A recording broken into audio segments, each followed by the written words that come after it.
హక్కుల్ని చంద్రబాబు గారు రేవంత్ రెడ్డికి రాసిస్తే ఆంధ్రప్రదేశ్ ఊరుకోరు, మీ పార్టీ వాళ్ళే కోర్టుకు పోతారు. కాబట్టి ఏంటంటే ఇవన్నీ కూడా ఆ చట్ట పరిధిలోనే పరిష్కారం అవుతాయి తప్ప దాన్ని దాటి కావు. చేసుకుంటే ఏమంటే డిస్ప్యూట్ లేకుండా సెటిల్మెంట్ అవుతుంది. అది రైట్. రవికుమార్ గారు, తెలంగాణ బీజేపీ అధికార ప్రతినిధి రవికుమార్ గారు, మీరు సుజాత గారికి సుజాత గారు స్వాభిమానం అందరికీ ఉంటది, ఉండదని కాదు, ఏ పార్టీ నుంచి వచ్చినా కూడా తెలంగాణ ప్రాంత ప్రజలకి మిమ్మల్ని ఏమనట్లేదు,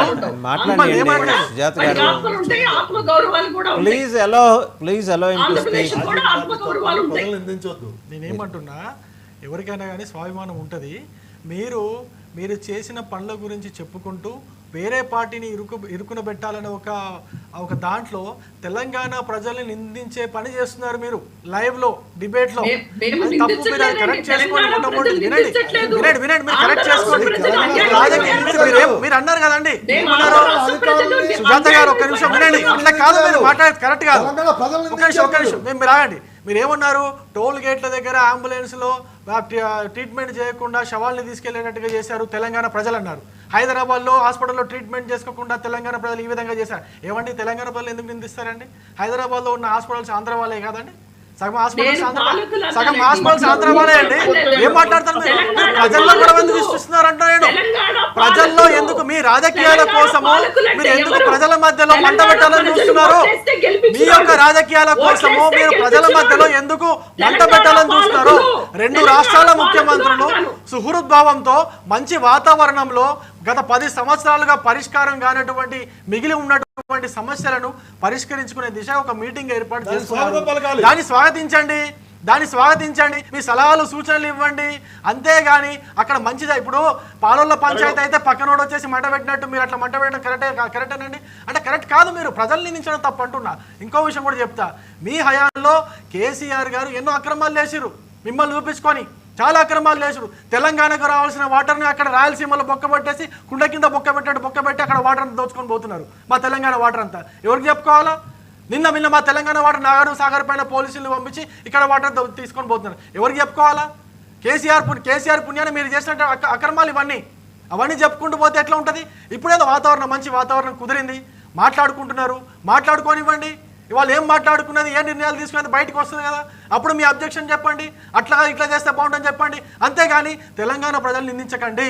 అందులో ముఖ్యంగా మీరు నిందించినటువంటిది హాస్పిటల్స్ గురించి నిందించారు. హాస్పిటల్ తెలంగాణలో హైదరాబాద్లో ఉన్న సగం హాస్పిటల్స్ ఆంధ్ర వాళ్ళే. ఇమేజ్ హాస్పిటల్ ఆంధ్ర వాళ్ళది కదా, యశోదలో ఆంధ్ర వాళ్ళు లేరా, అపోలోలో ఆంధ్ర వాళ్ళు లేరా? ఏం మాట్లాడతారు మీరు? ఏషియన్ ఇన్స్టిట్యూట్ ఆంధ్ర వాళ్ళది కదా, ఏ హాస్పిటల్ ఆంధ్ర వాళ్ళది కాదండి. తెలంగాణలో ఉన్నటువంటి హైదరాబాద్ లో ఉన్నటువంటి సగం సంస్థలు అన్నింటిలో కూడా ఆంధ్ర వాళ్ళు ఉన్నారు కదా. మీరు ఎవరు తిడుతున్నారు? మీరు ప్రజల్ని నిందించడం కరెక్ట్ కాదు. నేను ఇంకో విషయం కూడా చెప్తా. మీరు మీ వైఎస్ఆర్సీపీ అధికారంలో ఉన్నప్పుడు మీరు తెలంగాణలో ఉన్నటువంటి ఈ యొక్క ఆంధ్ర ప్రజలకు సంబంధించినటువంటి ఈ యొక్క బాగులు ఏం చూశారని చెప్పండి ఒకసారి నాకు. తెలంగాణకు వచ్చి తెలంగాణలో రియల్ ఎస్టేట్ వ్యాపారం దగ్గర నుంచి సాఫ్ట్వేర్ ఉద్యోగస్తుల వరకు అందరూ కూడా హైదరాబాద్కు వచ్చే హైదరాబాద్లోనే వ్యాపారాలు చేసుకున్నారు, హైదరాబాద్లోనే ఉద్యోగాలు చూస్తున్నారు. కానీ మీరు ఆంధ్రాలో ఏం ఉద్యోగ కల్పన ఏం చేశారండి? ఆంధ్రాలో ఆ వ్యాపారస్తులకు ఏం చేశారండి మీరు చెప్పండి నాకు. రాజధాని ఏం చేశారండి? రాజధాని మంచి కడుతున్న రాజధాని మీరు మొత్తం అది చేశారు కదండి. ఇట్లా చెప్పుకుంటూ పోతే చాలా ఉన్నాయి మీకు. అట్లా కాదండి, రవికుమార్ గారిని మాట్లాడండి. శ్రీనివాస్ చౌదరి గారు ఆగండి. రవికుమార్ గారి విషయం కూడా చెప్తా. నేను ఇంకో విషయం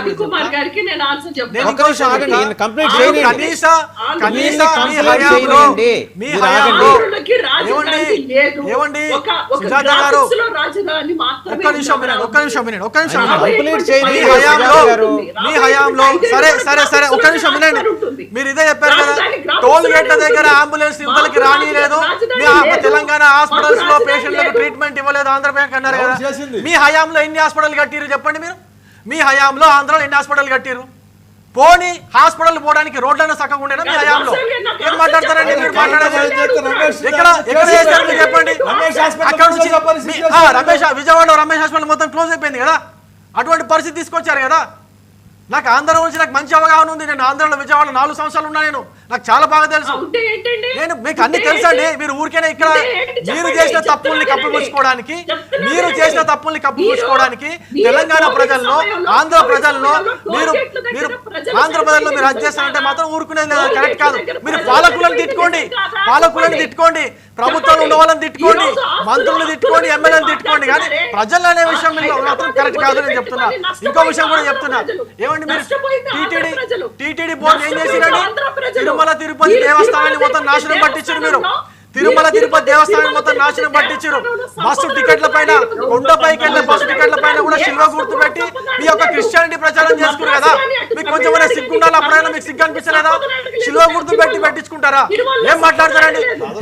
హిందూ ధర్మాన్ని మొత్తం నాశనం చేసి పని పట్టిరు కదా. హిందూ ధర్మాన్ని మొత్తం నాశనం చేసి పని పట్టుకున్నారు కదా మీరు మీ హయాంలో. ఇప్పుడు వచ్చి మీరు మాట్లాడుతున్నారు. మొత్తానికి నేను ఏం చెప్తున్నా అంటే వాసు గారు ఇంత ముందు ప్రభుత్వ హయాంలో ఏమి జరగలేదు.